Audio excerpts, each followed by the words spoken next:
بسم اللہ الرحمن الرحیم۔ حضرت بلال حبشی رضی اللہ تعالیٰ عنہ سے ایک دفعہ کسی نے پوچھا کہ آپ نے پہلی دفعہ حضور نبی کریم صلی اللہ علیہ وسلم کو کیسے دیکھا؟ حضرت بلال رضی اللہ عنہ فرماتے ہیں کہ میں مکے کے لوگوں کو بہت ہی کم جانتا تھا کیونکہ غلام تھا، اور عرب میں غلاموں کے ساتھ انسانیت سوز سلوک عام تھا۔ ان کی استطاعت سے بڑھ کے ان سے کام لیا جاتا تھا، تو مجھے کبھی اتنا وقت ہی نہیں ملتا تھا کہ باہر نکل کے لوگوں سے ملوں، لہٰذا مجھے حضور پاک یا اسلام یا اس قسم کی کسی چیز کا قطعی علم نہیں تھا۔ ایک دفعہ کیا ہوا کہ مجھے سخت بخار نے آ لیا۔ سخت جاڑے کا موسم تھا اور انتہائی ٹھنڈ، اور بخار نے مجھے کمزور کر کے رکھ دیا، لہٰذا میں نے لحاف اوڑھا اور لیٹ گیا۔ ادھر میرا مالک جو یہ دیکھنے آیا کہ میں جو پیس رہا ہوں یا کہ نہیں، وہ مجھے لحاف اوڑھا لیٹا دیکھ کے آگ بگولا ہو گیا۔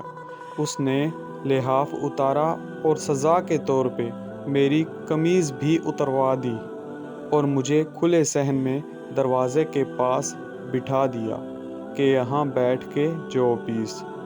اب سخت سردی، اوپر سے بخار اور اتنی مشقت والا کام، میں روتا جاتا تھا اور جو پیستا جاتا تھا۔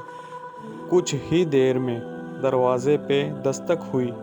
میں نے اندر آنے کی اجازت دی تو ایک نہایت پر نور چہرے والا شخص اندر داخل ہوا اور پوچھا، جوان کیوں روتے ہو؟ جواب میں نے کہا، جاؤ اور اپنا کام کرو، تمہیں اس سے کیا، میں جس بھی وجہ سے رہوں۔ یہاں پوچھنے والے بہت ہیں لیکن مداوا کوئی نہیں کرتا۔ حضور صلی اللہ علیہ وسلم یہ جملے سن کر چل پڑے۔ جب چل پڑے تو بلال نے کہا کہ بس، میں نہ کہتا تھا کہ پوچھتے سب ہیں پر مداوا کوئی نہیں کرتا۔ حضور صلی اللہ علیہ وسلم یہ سن کر بھی چلتے رہے۔ بلال کہتے ہیں کہ جو دل میں ہلکی سی امید جاگی تھی کہ یہ شخص کوئی مدد کرے گا، وہ بھی گئی، لیکن بلال کو کیا معلوم کہ جس شخص سے اب اس کا واسطہ پڑا ہے وہ رحمت للعالمین ہے۔ بلال کہتے ہیں کہ کچھ ہی دیر میں وہ شخص واپس آ گیا۔ اس کے ایک ہاتھ میں گرم دودھ کا پیالہ اور دوسرے ہاتھ میں کھجوریں تھیں۔ اس نے وہ کھجوریں اور دودھ مجھے دیا اور کہا، کھاؤ پیو اور جا کے سو جاؤ۔ میں نے کہا، تو یہ جو کون پیسے گا؟ نہ پیسے تو مالک صبح بہت مارے گا۔ اس نے کہا، تم سو جاؤ، یہ پیسے ہوئے مجھ سے لے لینا۔ بلال سو گئے، اور حضور صلی اللہ علیہ وآلہ وسلم نے ساری رات ایک اجنبی حبشی غلام کے لیے چکی پیسی اور صبح بلال کو پسے ہوئے جو دیے اور چلے گئے۔ دوسری رات پھر ایسا ہی ہوا، دودھ اور دیوا بلال کو دی اور ساری رات چکی پیسی۔ ایسا 3 دن مسلسل کرتے رہے جب تک کہ بلال ٹھیک نہ ہو گئے۔ یہ تھا وہ تعارف جس کے بطن سے اس لافانی عشق نے جنم لیا کہ آج بھی لوگ بلال کو صحابی رسول، بعد میں عاشق رسول پہلے کہا جاتا ہے۔ حضور صلی اللہ علیہ وآلہ وسلم کے وصال کے بعد سیدنا بلال رضی اللہ عنہ مدینہ کی گلیوں میں یہ کہتے ہوئے پھرتے کہ لوگو، تم نے کہیں رسول اللہ صلی اللہ علیہ وسلم کو دیکھا ہے تو مجھے بھی دکھا دو۔ پھر کہنے لگے کہ اب مدینے میں میرا رہنا دشوار ہے، اور شام کے شہر حلب میں چلے گئے۔ تقریباً 6 ماہ بعد خواب میں آپ صلی اللہ علیہ وسلم کی زیارت نصیب ہوئی۔ تو آپ صلی اللہ علیہ وسلم فرما رہے تھے، اے بلال، یہ کیا بے وفائی ہے؟ تو نے ہمیں ملنا چھوڑ دیا؟ کیا ہماری ملاقات کا وقت نہیں آیا؟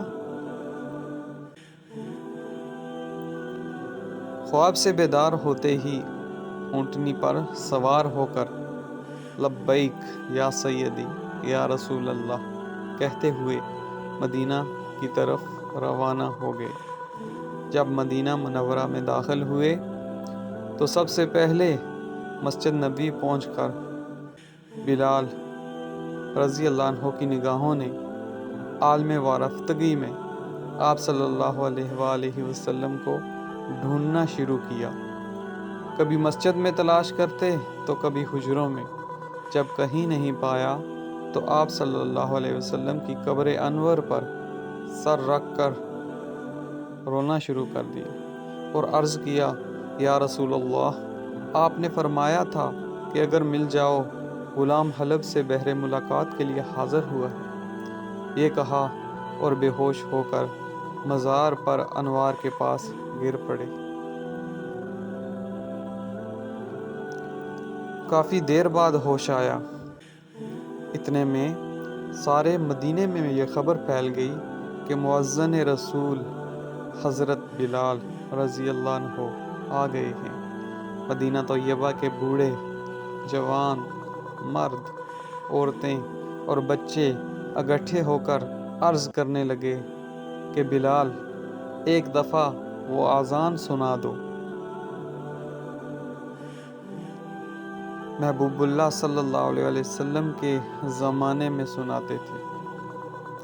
آپ رضی اللہ عنہ نے فرمایا، میں معذرت خواہ ہوں، کیونکہ میں جب اذان پڑھتا تھا تو اشہد ان محمد الرسول اللہ کہتے وقت آپ صلی اللہ علیہ وآلہ وسلم کی زیارت سے مشرف ہوتا اور آپ صلی اللہ علیہ وآلہ وسلم کے دیدار سے اپنی آنکھوں کو ٹھنڈک پہنچاتا تھا۔